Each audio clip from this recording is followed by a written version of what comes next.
La région Auvergne-Rhône-Alpes vous présente Voyons voir.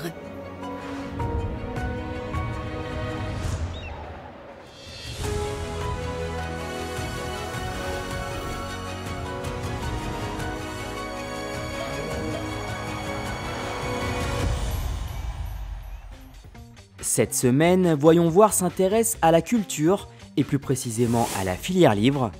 Avec plus de 300 librairies indépendantes, Auvergne-Rhône-Alpes est la deuxième région de France dans ce domaine et elle ne compte pas s'arrêter en si bon chemin. Pour consolider le maillage territorial et soutenir le développement des petits établissements, la région débloque chaque année 750 000 €. Pour voir comment cela s'illustre dans la pratique, nous sommes allés à Anse, une commune du Rhône aux portes du Beaujolais, où une petite librairie a ouvert début 2023. Ça manquait d'avoir ce genre de commerce de proximité, ça évite d'aller consommer justement dans les grandes surfaces. C'est 15 minutes de voiture, donc comme j'évite de prendre ma voiture, ici c'est beaucoup plus proche et puis plus convivial surtout. Valentine, la gérante, travaillait avant dans l'événementiel. Pour concrétiser son rêve d'ouvrir une librairie avec espace café, elle a d'abord suivi une formation dédiée à cette reconversion, puis la subvention de 25 000 € attribuée par la région pour ouvrir sa librairie l'a aidé à franchir le pas. J'aurais dû faire un emprunt plus grand à la banque, je ne sais pas si elle m'aurait suivi jusqu'au bout, donc voilà, ça m'a vraiment aidé. Je pense qu'on a beaucoup de choses à apporter par rapport à ces grandes enseignes, c'est-à-dire surtout beaucoup de conseils clients, de proximité avec les gens. Voilà, ça fait un lieu de rencontre. En 3 ans, environ 70 librairies comme celle-ci ont été subventionnées par la région. Et chez Motamo, 9 mois après l'ouverture, les premiers résultats sont à la hauteur des attentes. En cette fin d'après-midi de semaine, la librairie ne désemplit pas et les commandes en terrasse s'enchaînent. Pour être arrivé il n'y a pas très longtemps, c'est un espace qui manquait, avoir un espace librairie, accès aux livres, à une belle sélection avec des conseils personnalisés et en même temps un espace de convivialité avec les enfants. Voilà, c'est sympa. Ça permet aussi à des gens qui n'avaient pas forcément l'habitude d'acheter des livres, de rentrer dans une librairie, parce que pour certains, ça peut faire un peu peur. Il y a peu de choix quand on est dans une petite ville comme ça, donc en général, il y a un bar qui est plutôt masculin. Les femmes et les familles ne sont pas forcément hyper à l'aise. Là, on a voulu créer un espace où tout le monde pouvait être bien. Il y a des livres à disposition qu'on peut lire sur place, des jeux qu'on peut tester sur place aussi. En montant sa librairie café, Valentine a aussi contribué à créer un emploi. Rémi travaillait de son côté dans le milieu des assurances et lui aussi voulait se reconvertir. J'ai pu arriver avant la création, donc participer au choix d'un certain nombre de livres et le premier jour d'ouverture d'une librairie qui est, comme on nous l'a dit à la formation, quelque chose d'assez mémorable. C'est le pied dans un nouveau monde, complètement différent de celui d'avant, des chiffres-lettres, et ça fait chaud au cœur de les voir venir, nous soutenir et de voir la librairie qui ouvre ses portes, quoi. Rémi et Valentine, deux libraires épanouis dans leur nouvelle vie, et vous découvrirez qu'il ne manque pas d'idées pour se faire connaître.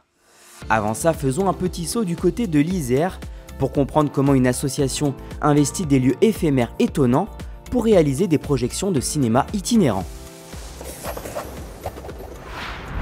Une toile de cinéma au milieu de vestiges d'un château de seigneur dauphinois, un lieu non pour le moins atypique que les organisateurs de À bientôt j'espère ont eu à cœur d'investir. En fait, on a décidé dès le début de À bientôt j'espère d'aller dans des lieux qui en fait ne sont pas des lieux culturels ou qui n'accueillent pas du cinéma ou des spectacles.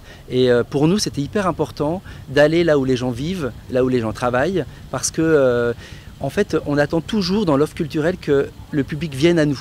Et à des moments, en fait, c'est prendre soin des gens que d'aller là où ils sont.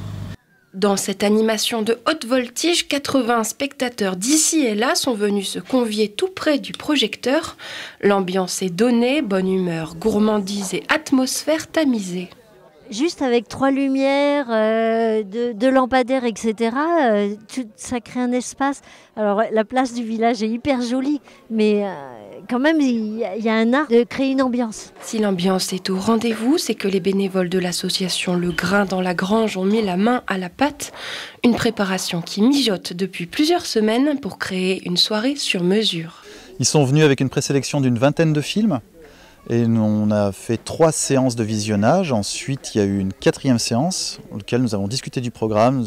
Ça a pris toute la soirée. Et ensuite, la discussion pour mettre ça dans l'ordre et pour choisir un peu une thématique et un fil conducteur. C'était très très bien. Ouais. Faire voyager la culture là où elle n'irait pas de prime abord est un concept que la région a décidé de soutenir à hauteur de 10 000 € dans le cadre de la Convention d'éducation culturelle et artistique. La région nous aide pour imaginer comment fabriquer ces projections qui font écho à la vie des gens dans plein de villages différents qui habituellement n'accueillent pas des spectacles ou n'accueillent pas de cinéma. Ce concept séduit tellement que l'agenda de À bientôt j'espère est chargé. Les prochaines semaines, ils seront à Grenoble pour transformer la maison du centre-ville en cinéma éphémère, mais aussi des ateliers de programmation dans des lycées pour qu'au printemps prochain, des soirées comme celle-ci fassent de nouveau briller les yeux des curieux du grand écran. Retour à Anse dans le Beaujolais où ce soir la librairie Motamo réaménage quelques rayons pour faire place à son animation de rencontres hebdomadaires. Essentiellement sur le livre, mais en élargissant un peu autour à des activités culturelles ou manuelles. On peut faire venir des prestataires aussi dans l'espace, mais on va aussi faire venir des auteurs pour dédicacer des livres, parler de leurs livres. Ce soir, la librairie accueille le fondateur d'une maison d'édition indépendante pour qu'il présente son catalogue d'ouvrages aux clients lecteurs, qui sont déjà pour certains de fidèles habitués. Je viens depuis le début, c'est vraiment le concept fantastique. Dès que c'est sur le site, ça y est, j'ai déjà appelé, c'est pré-réservé. C'est vraiment le concept qui manquait ici, ça draine du monde. C'est vraiment chaleureux. Les éditeurs indépendants n'existent que s'ils sont soutenus par des libraires de qualité, comme c'est le cas de Rémi, c'est-à-dire des libraires curieux et capables de défendre un catalogue, de le pousser, de le comprendre, et ensuite d'aller à la rencontre des lecteurs et des lectrices pour donner envie de découvrir ce catalogue-là. J'ai déjà fait une présélection de livres que je vais acheter. Peut-être que ce que va dire l'éditeur me fera changer d'idée sur des livres que j'ai un peu rejetés parce que le résumé ne m'intéressait pas. Créer ce genre d'interaction en direct avec le lecteur, c'est finalement ce que Rémi recherchait quand il a souhaité devenir libraire. Ce soir, c'est quand même un petit clin d'œil à mon parcours et par le travail que je fais, je peux les plébisciter, je peux les proposer, je peux les faire découvrir à des gens. Je peux avoir des gens qui reviennent en me disant « ça a été une lecture fabuleuse ».